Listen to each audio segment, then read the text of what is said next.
This podcast is for people who know that the workplace can and should be better and are ready to do something about it. You will learn practical ways to change organizational cultures and human behavior without buzzwords, without box ticking, without performative leadership. I am the boss of Prina Shah Consulting, working with executives, leaders, and teams to create work cultures and environments that actually work for people. I am Prina Shah. I specialize in organizational culture change and human behavior change. I am all about making work better with people who give a damn. So if you think I can help, contact me via LinkedIn. I am here to help you to find decent ways to change the workplace. Let's do this.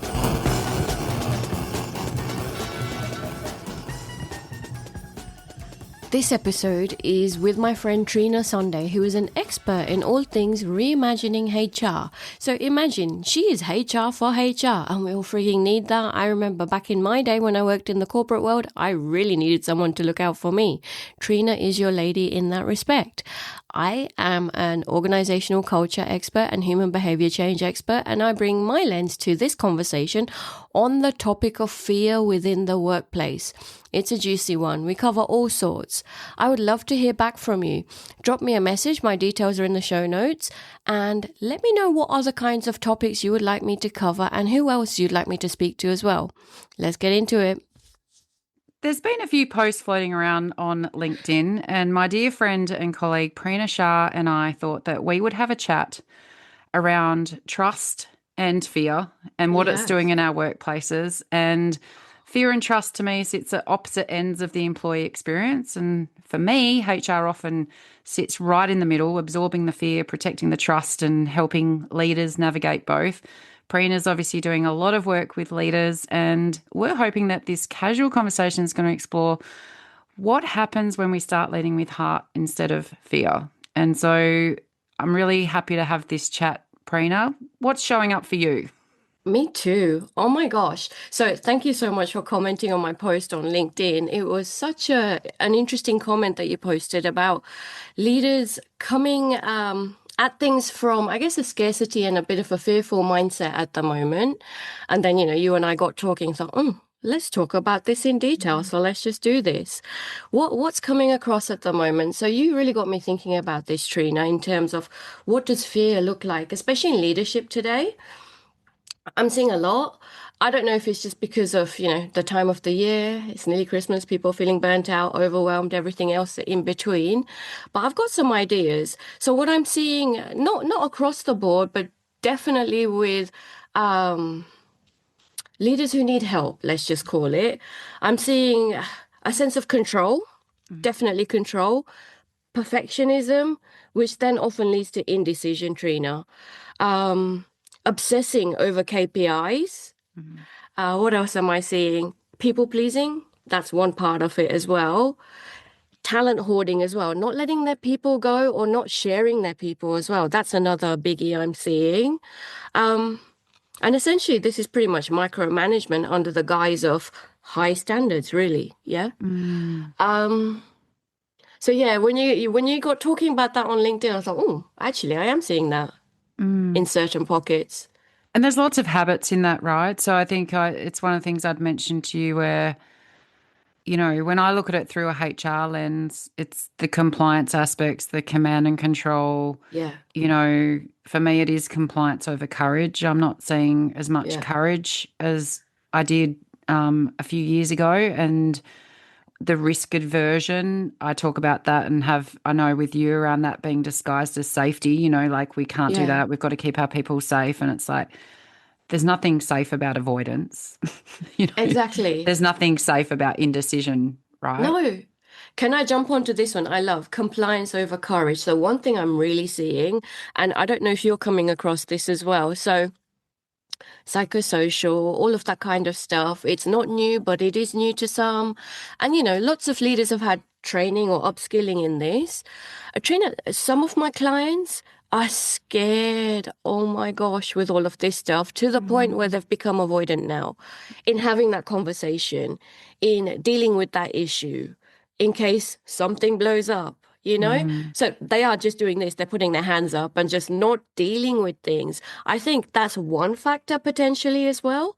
Have you come across this? Do you see this? Yeah, I am seeing that. And I think that part of it is, and it's the same thing we've had socially and societally, I think, around political correctness as Yeah, well, yeah. where we have Let's, people that throw it around that's like, oh, that's so, everything's so PC now, I just can't be a normal person. I'm like, well, yeah, define what a normal person is for a start. But yeah, all that means is that, from whether it's emotional intelligence or empathy, or for me, it's just knowing who's around you, right? Like, and yeah. having confident conversations that come from a place of good intent. Yes. And I feel like even the conversations in our workplaces where things are sticky, tricky, and everything in between, we're avoiding those conversations. I think there is a capability gap.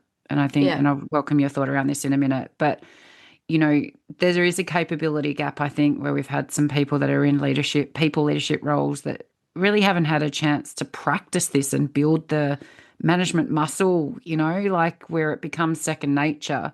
Yeah. And when you're learning something new, it's scary, right? You're anxious doing something for the first time. And so I think for people that have had really strong mentors or leaders that have had these courageous conversations, or they've seen them happen because they've been had with them, I Yes. feel like it's different in terms of how they're going to show up. Ooh, okay. Capability gap. So I think that's one part of it. But I think there's also a really fine line between accountability and fear, right? Oh, totally. Absolutely so. And I think that avoidance is coming from a place of fear. And this is the Yeah. thing, because your post started out as a conversation around trust. And Yes, then we went to I feel like fear. I hijacked it with the fear-based I love leadership it. comment. You did. But I feel like they go hand in hand, Yeah. because it's when we don't have trust Yes. that we have fear. Totally. And that's where I'm finding the language a bit interchangeable in my world, not necessarily for the people I'm working with. What are your Yeah. thoughts? I get that completely. And that goes to, the scarcity mindset or the abundance mindset. What kind of mindset you have as a leader? Mm, If it's a scarcity one, it's like Chicken Little, the sky is constantly falling. Yes, you may not have the capability or the skills or whatever, or the mm, will even, we could go there. Um, Or is it a case that you're just avoiding it? I mean, Trina, that's the other thing. So definitely a capability thing, but then you work with executives. I work with executives. Like, come on. Yeah, radical candor. How many books have there been on frigging having a difficult conversation as well? Have people not been upskilled on this? And mm, if they haven't been upskilled on this, why are they not learning themselves? I mean, we've got information out there at our hands, at the touch of a phone, we can upskill ourselves. I think there's this something deeper in terms of that fear aspect that you really tapped into. I don't know what it is though. I think definitely mm, there's a psychosocial stuff in that managers or leaders feel that, people will complain about them and then things will go wrong and they'll get into trouble. But then I think I'll go deeper, Trina, and say that maybe it's a system of the workplace that's potentially creating this as well. Because if mm, you think about our performance cycles and our performance system, so just a basic performance and development plan, right? If you think about back in the day when you were at work and when I was at work, we are pitched against other people already. So I'm already, Trina against Prina already. Like, mm, come on.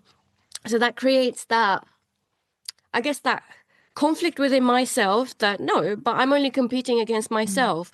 But in a workplace perspective, no, you're not. You're competing against others, all right? mm. And I know a lot of workplaces don't have that performance related pay, but imagine the ones that do. Oh my gosh, I tell you, that is cutthroat. Those cultures are something different altogether. Yeah, and those systems are rigged. So I think there's a Yeah. few things in there that come up for me around, equity in our workplaces as well, and how the 9 box grid doesn't serve that purpose. And then we look at wanting people to think outside the box and be innovative and Yeah. experiment, and then we literally put them in a box, right? We put them in a quadrant. Yep. And so I think we've lost touch with what human based workplaces look like. I think we've lost touch with humanity, to be honest, if I go deeper You're even talking societally my with that. language. Like Let's do this. I think we've lost kind of where heart sits in work, in politics, in where we are in our communities. We've lost sight of what it means to be connected humans. Yeah. And I think that that's something that we kind of need to lean into. And it's certainly something I'm passionate around trying to bring back into our workplaces, right? Like for me, all of my work is around empowering HR leaders to be courageous change makers, right? Yes. Redefining the future of work. And then I I do. I balk at the language around future of work, but when you break it down, it's like it's exactly what it is. And if you think about it outside of digitization and AI, where people like to Right. focus, or Yeah. hybrid work conversations, Yeah. it literally has the intersection of where we are from a humanity perspective. If we want the future of work to be human Yep. and human first and to serve our people interests and our profit interests, Hello. then we've got to get the sweet spot right. Can I get on my high horse? Get on, Okay, on giddy my up. high horse, on my high horse. You have been trained in the best of best culture change theories and practices, no doubt. So have I in my corporate days. A lot of those theories were by men who were consultants who didn't usually work within the workplace, American often as well. Um, those workplace theories are still out there and still influencing leaders, Mm. right? Whereas your way of working and my way of working are very different. So, in my book, Make Work Meaningful: How to Create a Culture That Leaves a Legacy, I have a whole chapter on leading with head, heart, and a backbone. So, Mm. head, you've got to have that clarity. You've got to have, the discernment, whatever else. You have to have heart. Like as a leader, come on, you've got to give a crap Mm. about your people, about what you're doing, knowing why you're there as well, knowing Mm. why your people are there. And then you have to have a backbone, and that's that fear. You need Mm. to have that conversation, or you need to do that thing. And I think, yes, people generally lead with a heart, sorry, a head. A heart, we're getting there. It still sounds like woo-woo Mm. language often. Backbone, this is a conversation about the fear and the mistrust, right? Mm. And I think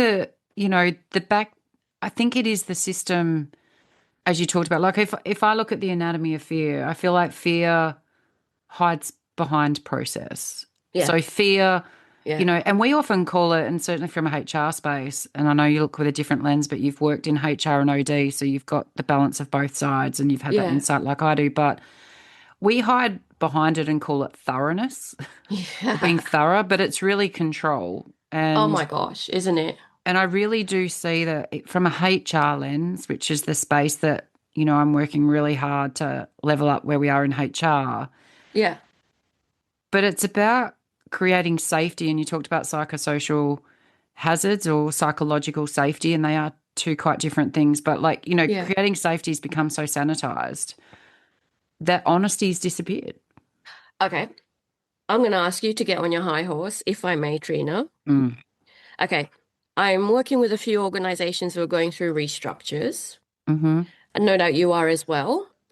HR have a 2-week consultation period. I have some issues with it, which I will share in a sec. But what are your thoughts about that consultation period and how it's being used at the moment? So I think it's process for process sake, right?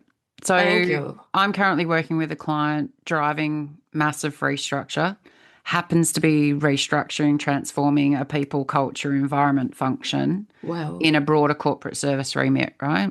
okay. I got given the project timeline Mm-hmm. that mapped out all the processes and the steps. Yeah. And I got to step 3 of about 104. And I'm like, Oh no. and I said, great that you've got a restructure or a structural change process. Great. Brilliant. Because you've got to map out all the tasks, right? To know that 100%. know what you're doing and when. But I said, we don't have people in the right headspace for this. There's a different learning that needs to happen in this situation, in this context, where we are wanting to move to a structure that is going to be perceived as quite radical. Not radical for Oh, Trina Sunday, no, but no. radical for our traditional practices and people that have worked in that way on the ground for a very Wow. long period of time. So it depends on the circumstances. So my problem with process is, and this is where I come from, a human first leadership approach, and that is you got to look at the people to understand the puzzle. And so these puzzle pieces don't fit together currently because people don't understand. If I'm then going to displace everyone in that team because I say they don't have the capability, Mm. how do I know they don't, however, have the potential? Yes. So if Right? I don't test the conversations, test the structure, put some rigor into really healthy human to human interaction, say, here's the concept. Like, talk me through the world according to you. And But there's a degree of, now this is easy because it's a HR transformation and this is the space where, yeah, I'll get on my Yeah. whole high horse for days, right? Because Yeah. this is my SME space as well. But it's like, Yes. what if in embracing that concept, we're educating people that there's a different way, there's a Yes. new way. And from a Yes. HR leadership perspective, I believe there's an opportunity in every single interaction we have as people to show curiosity into what other people's experiences are and Yeah. to introduce different ways of doing things that might light other people up. And if There's you a have thought. people that attitudinally are on board, open, curious, and they're like, oh, I'd be game on for that, but I've never had the opportunity. No one's ever talked about it that way. I would put those people in that job 7 probably times out of 10, just made that stat up. But Oh, most of the time, I would put give them a people in go. that job and give them a crack. Yeah. Yeah. Because if you've never tested it, why would you displace an entire team Yeah. if they haven't been given the opportunity to work differently? No, But you've got to set the mandate, right? Now, none totally. of that, in my experience, happens in 2 weeks. No, thank you. And one of the things you said is that we're educating people in the new way, definitely in that consultation period, ideally. Mm, But I want to flip the script as well. I think people are educating us as well because, they will tell us this will work, this will not work. And I know, yes, there's always naysayers, but these naysayers often say stuff that other people are mm, thinking. So we really need to consider the full picture before we go into that whole change process and, tick, we've done our 2 week mm, change consultation. So I think we can use that 2 week change consultation in such a beautiful, more engaging, more humane manner, mm, like you're saying as well. And then not have our plan, set in stone. We could flex it, depending on what's mm, come. But that's not how the system works, unfortunately, most of the time. The powers that be will decide.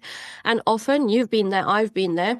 We are the puppets in the middle as HR who have to do the thing, mm. But I think and that's that's, a crappy position to be in. but it's also why I'm so fired up though, right? Like Yeah, it's why I'm so invested to talking with the HR leaders and teams who feel stuck in the middle. yeah, And it's that, and I, it's the Pulp Fiction in me, but that song "Joke is to the left of me," yeah, yeah, yeah.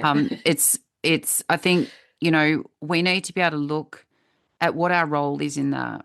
So what I don't accept Yes, is HR throwing their hands up in the air and it's like, oh, I'd love to, but exec won't let me. yeah. Try harder. Thank So you. my challenge to that is your role is to influence. Your Yeah, role is to add value to the business. yeah, Understand what the business imperative is. Figure out how to help with the people mandate to make that happen. But I think to your point around we learn in that consultation period, yeah. we learn volumes. We might Don't learn what we? people's capability is. We might absolutely learn more about the work because it's done by the people closest, those people are closest to the work, so they know the Yeah. most about the work. But it's through those conversations that you figure out, is it the design of the job or the organization, the team? Is it the capability of the people? Is it that there's just a knowledge gap? Is it Right. that there is, and this is where I'm curious to know your thoughts. In my experience, that consultation shows me most of the time that it's cultural issues in an Oh, organization that's the problem, not the structure. yep. Yep. So then what do we And do? and here's a restructure to fix up whatever the issue is. Well, we're not actually getting to the root cause of the issue ever, right? Because we've just got this new world that we've just deemed that is the way forward. Mm, Absolutely so. And I think going back to what you said, I loved everything that you said about HR and, no, well, the exec have said, therefore, I don't have a leeway or whatever. No, I mean, I've been there myself, and I know it's easier said than done, but you have to have those tough conversations as a HR practitioner for your own frigging sanity as well. And I've had to have many a conversation when I was working in corporate days with many an executive to say, hey, I am the employee advocate for all. I'm not just there for mm, you. And that's a tough conversation to have and a tough boundary to place as well. But as soon as you start to think of yourself in that manner, life changes. And I think your relationships change as well. But then as a HR practitioner, when I started doing that, my job really was to obviously still maintain the good relationships that I had with, the powers that be, but then to re-educate them as well as to, this is what a good HR practitioner is, and this is how I can really truly serve you to the best of my potential, and this is how we'll get far Mm. together. And I think then once I did that, Trina, that elevated my credibility, so to speak, even more with Mm. my stakeholders. But tough conversation to have, I tell you. And I think the challenge is our HR teams are stuck in the same fear-based environment that everyone else is. Yeah, totally. Like they're at the mercy of, and I recorded this on my last podcast and put this micro podcast episode out in my last one because I have so many HR peers and colleagues that are just kind of feel like they're imploding, like Yep, that they're not coping with that tension point, which is a juggle all of the time, yep. but just can't win, right? Like getting slammed from Yeah. all corners, and I think so. There is a fear across HR in having those conversations. There's two things that kind of, when we look at the courage to challenge executive, for example, Hmm. probably three things actually, but like you've got to have the capability, like you've got to Yeah, know what you're doing to have a yeah. strong base to challenge from, right? So you need to be knowledgeable. We know that you've got to be good at your craft, Yes. but you also need to, have confidence. And so fear or a lack of trust strips away confidence. Yes. And so you can be the smartest person in the room, but if you're not confident enough to get on the stage, then you can't share those smarts with the world. Yeah. If like if I was scared about what people thought of me, I would not have a podcast. You wouldn't Yeah. either.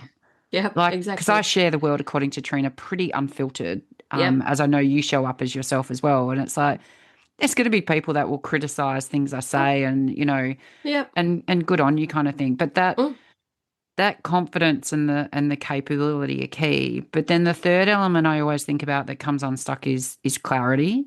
Yeah. And so I think what's difficult is we are often trying to navigate this without Mm. having clarity on where the goalposts are to then Yeah. challenge if they're moving or, where we fit in to that scenario. And so I think I'm Mm. seeing fear and trust, which is the irony, stopping us from having the conversations that could address some of the fear and mistrust or That's distrust. I think you've just nailed so much here. Oh my gosh. So this year, last year I published my book, Make Work Meaningful: How to Create a Culture That Leaves a Legacy. People freak out at the word legacy, Trina. Mm, It's like, oh my God, I'm not dead yet. I'm not near the end of my career. It's like, you can leave a frigging legacy every single day. So, having, worked with many leaders this year and working on, forget your values, forget your corporate mission, all of that. Trina Sunday, what is the legacy that you wish to leave within the workplace? Asking that question of individuals, I tell you, is something else. It's really frigging hard work. Some teams seem to just get there and they know it and they've just got the answer. Some teams or some individuals doing this as an individual activity is really juicy. So I do this as an individual activity first. And then everyone shares, the legacy I want to leave is blah, blah, blah. And you just see the way that people connect with each other after that. mm, And Trina, once you know what your legacy that you want to leave is, you've got that. I think it gives you that confidence. mm-hmm. Because I've Because got clarity over mine now, right? So yeah, this is where I used to, a lot of my work through Reimagine HR is about, I talk a lot around transforming our workplaces so they're places where people can thrive instead of yes. survive. And I use words that people are using all over the place. And now because everyone else is doing it, I don't want to use them anymore. But I have a really strong belief around if HR can transform our workplaces and we change our work experiences, then happier and healthier people go home to their families. Our families have more impact on communities, and together we change the world. I quite boldly would Yes. say Trina Sunday's here to change the world, right? Yeah, man. But I Totally. think what I've realized is that's not my legacy. And Yeah. and this is the first time you're saying this out loud, the Go first on. time you're saying it out loud. And that is, I've realized that my legacy is not about changing the workplaces. It's about changing the HR profession. So the legacy I want to leave is for the HR profession Yes. to be in a better place than where I found it, and for Yes. HR leaders to be able to step in boldly, proudly, confidently, and with value to be able to change the world. So the outcome of me wanting to change the world is still the same, which is why I Yeah. do what I do in Cambodia. It's what I do with gender equity. It's what I do around economic abuse. It's what I do with all the pro bono things I do. It's still about changing the world, right? But at the end of the Yes. day, it's this unrelenting question around what makes people happy. And 100%. that's what ties it all together for me, right? So my Yeah. legacy is about empowering HR to be the courageous change makers. And everything I do moving forward is going to be supporting me moving closer to that legacy. Perfect. Absolutely. And I've worked out what mine is. My legacy is to help leaders to be the best that they can be so that people are happy at work, happy at home, their communities are happy, their, societies are happy. And it's that flow on effect, isn't it? Yeah, Whatever the happens ripple. at work. Yeah, so we talk the same language, completely so, Trina. And it's why we always bounce and why I always love spending time with you because we're so fueled by the people that are in the middle of all of it. Yeah, And while we both work in both angles, you support a lot of the time predominantly leaders, I'm supporting predominantly most of the time HR, and then together we're tackling the same thing from different angles, right? And I love right. that.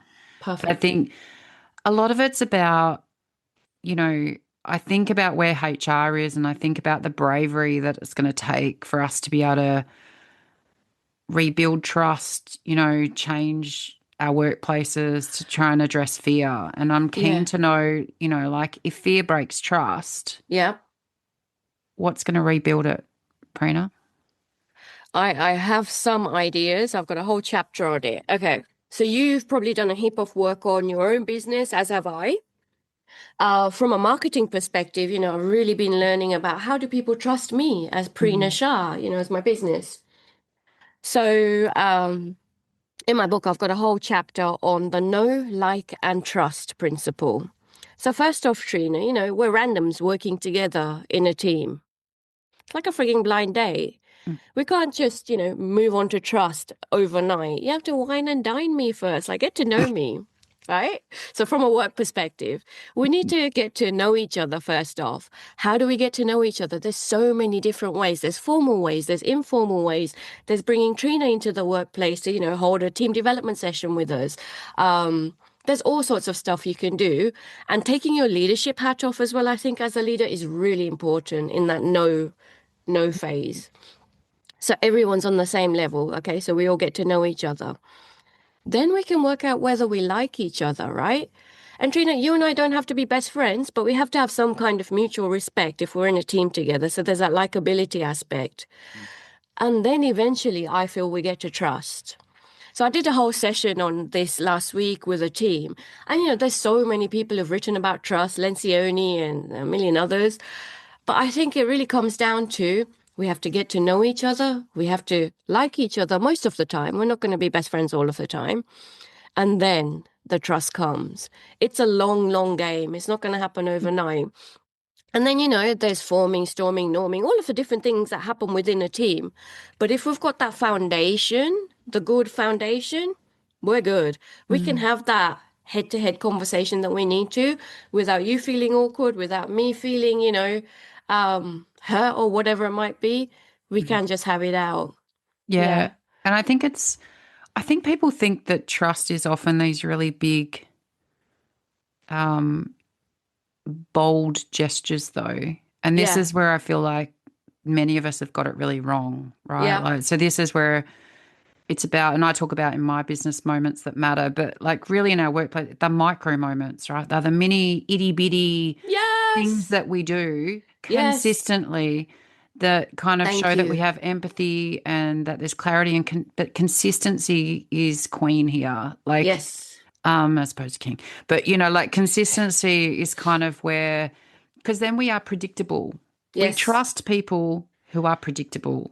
And so Yes. if you've ever had to deal with someone who is not predictable in how they show up, and we're seeing a lot of this Oh, societally yeah. as well with some of our mental health challenges Yep. or substance abuse Yep. kind of nuances. Wrong word there, so I hope that's not insensitive to some people. But I think Mm. what I'm trying to get at is that it's hard to reason with unpredictability or insanity. And in some of our workplaces, it feels like there's no rhyme or reason to things. And so there is a lack of trust because we just have no idea what the hell's going on. Yeah.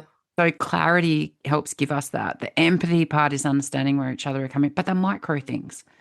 It's the Absolutely. I was in the print room and here's your stuff. This looked really sensitive. I wanted to bring it straight over. It's the, just it's the small gestures. And it's They're the same thing that would micro, happen in your home.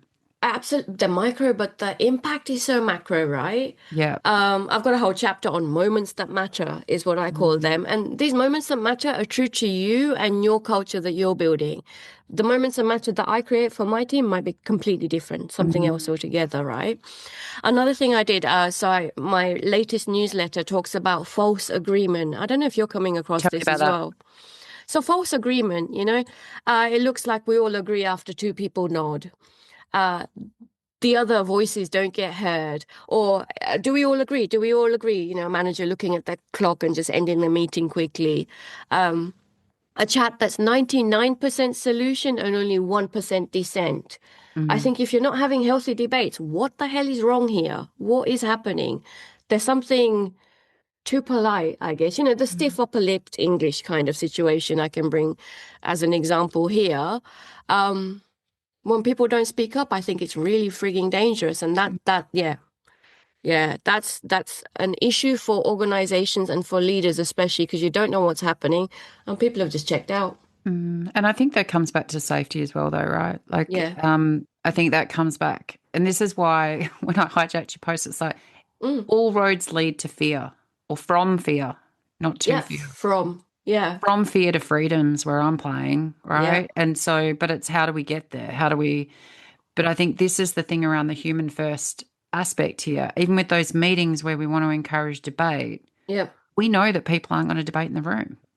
So if we know that in advance, why Yes. aren't we sharing things and gathering input Exactly. through contributory tools and forms and using our, online systems and things to Exactly. gather intel, gather insights, understand where we need to really focus our conversation. And Yeah. it's like you take all of the agreeable and the other things out of it and you debate the position in the middle that's not clear. But we don't do that. We have the traditional let's go in the room, have a chat. We've got command and control still, where we've got the most senior person in the room, Yep. talking about things. It's like when I talk to some of my groups around the hippo effect, where Oh, it's yeah, the yeah. highest paid Highest. Yep. highest paid person's opinion. And so, I'll be in rooms and say, all I can see is the hippo effect. And people are like, what are you talking about? And it's like, Oh, love well, it.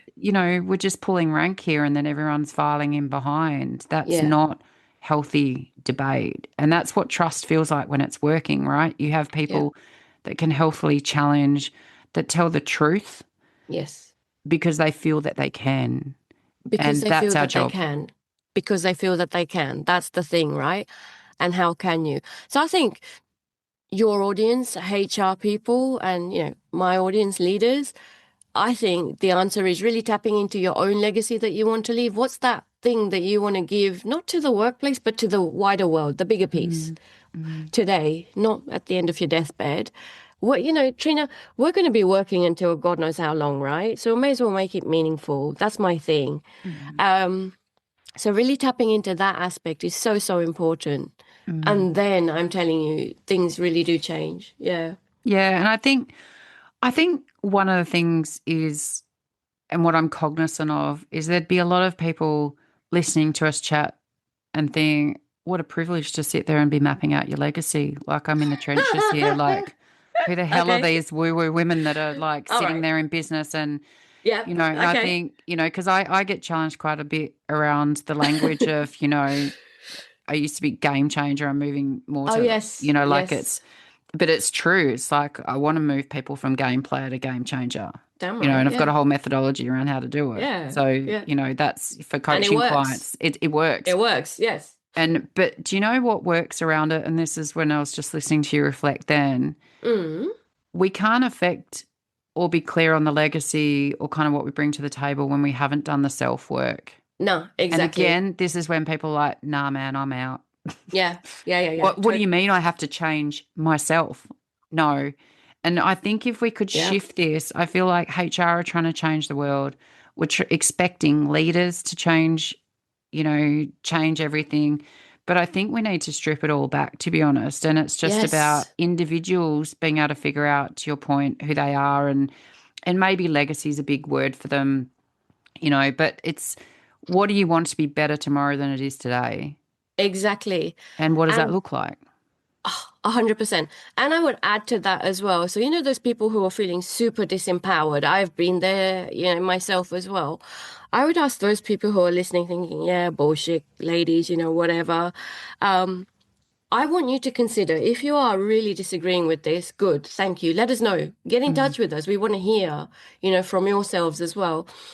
But I want to ask you, are you the passenger in your career or are you the driver? Usually, Trina, those people who are really pissed off at work, you're like, "Meh, meh, meh, everything's not good, blah, blah, blah." They point the finger to someone else.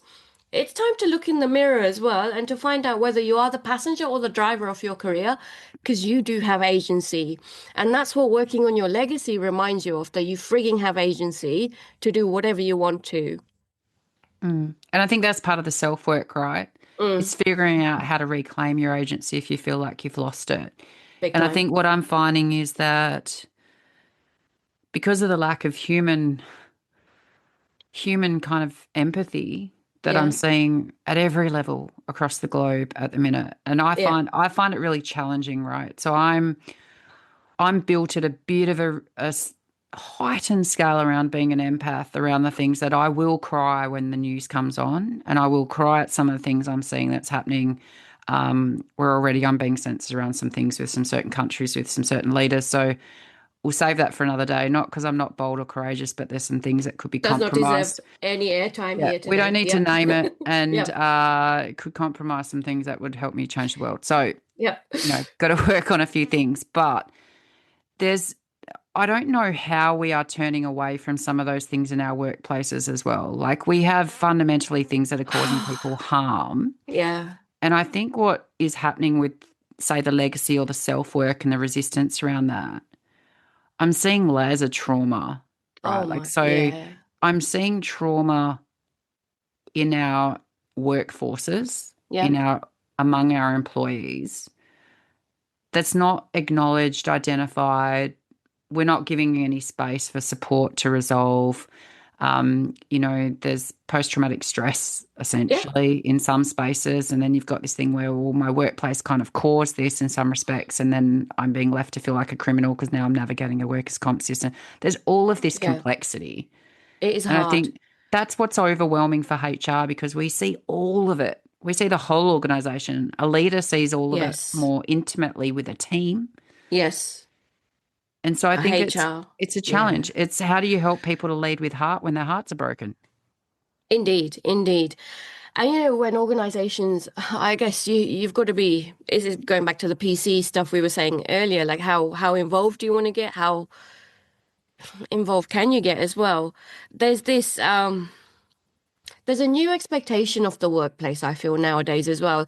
Our psychological contract to the workplace has really shifted over, you know, the last 5 years. Um, and we do expect more of work in understanding me as a human. And I'm really glad that you talk about society. So I've studied sociology and social psychology. So I always bring society into anything that I do, because whoever you are within the workplace, you're someone outdoors as well there. Thank you very much.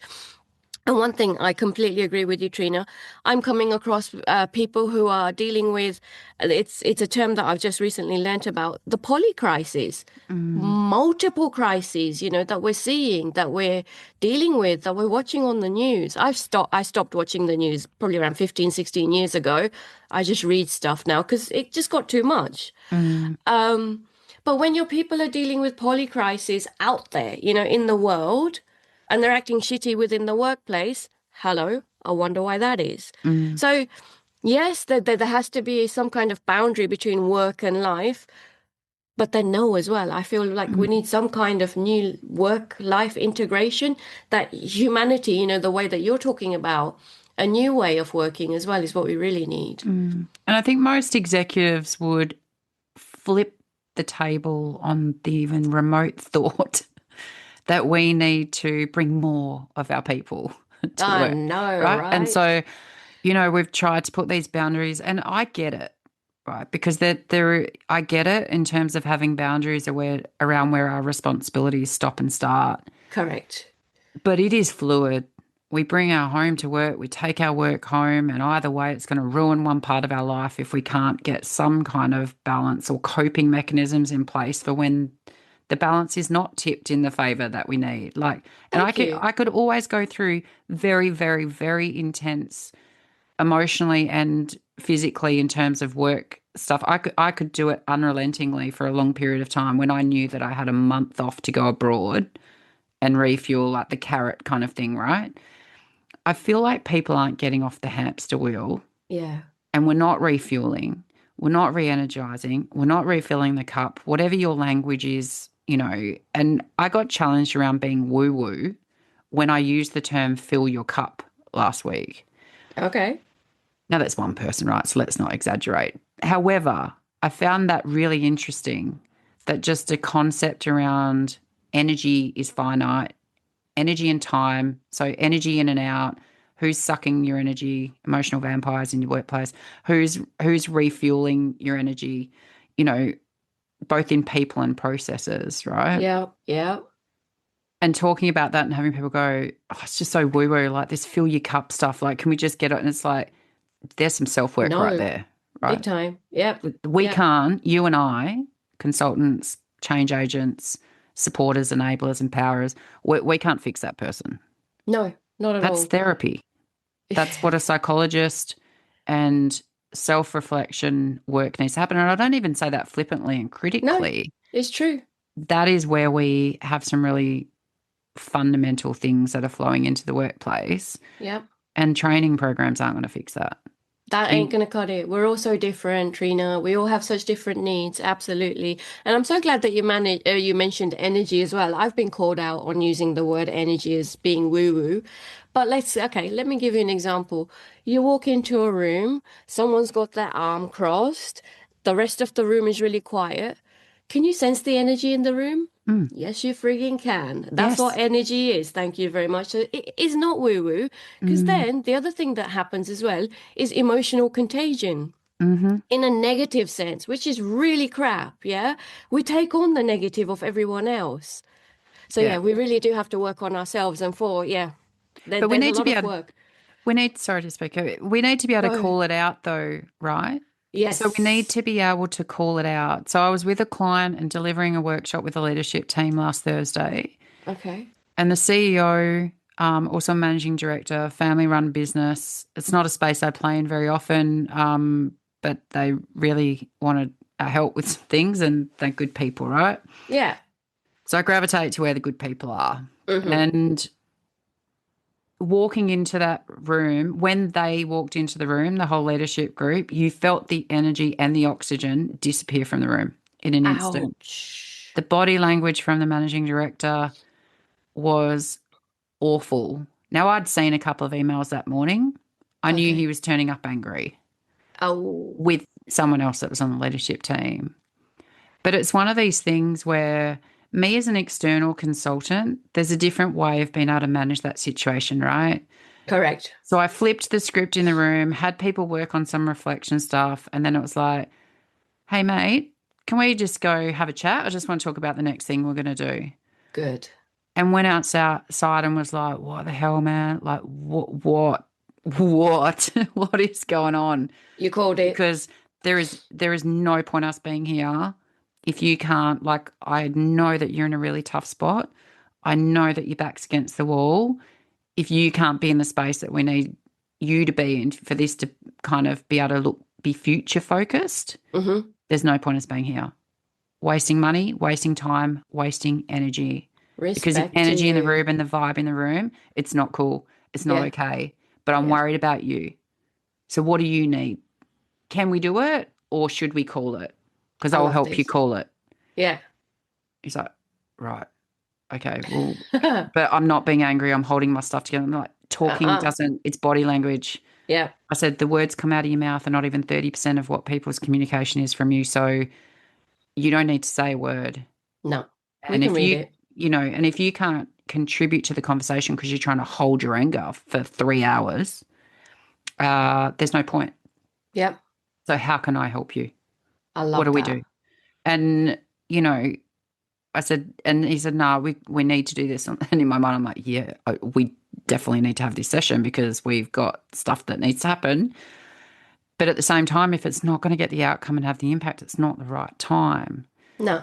And this is the human bit in the middle. But it's not But easy for a peer to do that, though, right? or is Or a it? subordinate. Or is it? Hey Trina, you don't seem like yourself today. Just a statement like that. Come on. You Mhm. know, that inconsistency thing that you talked to earlier. And, when you were having that conversation, when you were explaining the way you spoke with your client as well, HR people can completely have this kind of conversation. If you've got that relationship, if you've got that trust, if you do not have the fear aspect in your relationship, that's what a good HR practitioner should be doing as well. Yeah. I feel like this is where, how we talked about the capability and the confidence and the clarity type stuff, all the C words, the good ones.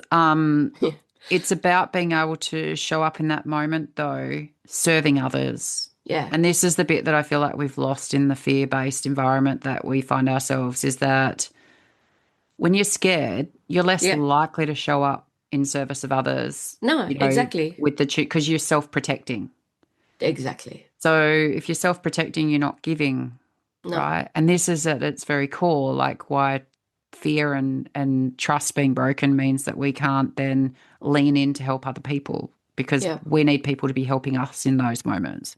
And you know what? Sometimes we need to call it as well and say it. And that's okay, leaders. It's okay, HR Mhm. people, to say, hey, I'm not doing well. I need help from you. Mhm. You But we're know? terrible societally at asking for help, right? Full stop, full stop. Absolutely so. But we've seen also when people do ask for help, whether it be in the workplace or personally, how things really do change. Mhm. That's the other thing. And I know, the Western world is a very individualist kind of society, and you've worked in Eastern cultures as well, which are very community focused, that kind of thing. So it can be done. I come from, an Indian culture which is very community focused. Um, how do we hold our hand up more to say, hey, I'm not well, I need help? Is a question I would ask the audience who are listening. How can you do that for yourself?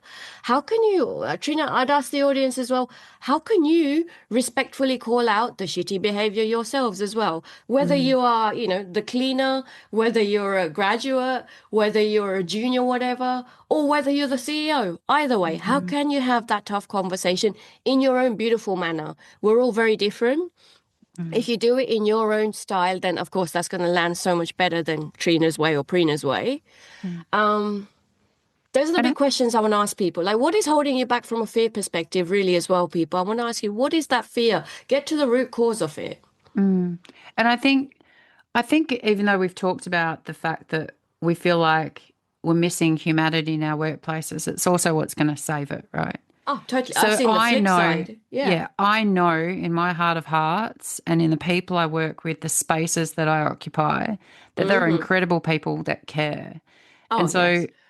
HR has the power and the responsibility to redefine leadership. Mm-hmm. And I think courage for HR is staying human Yeah. in spaces that ask us to be neutral. Yes.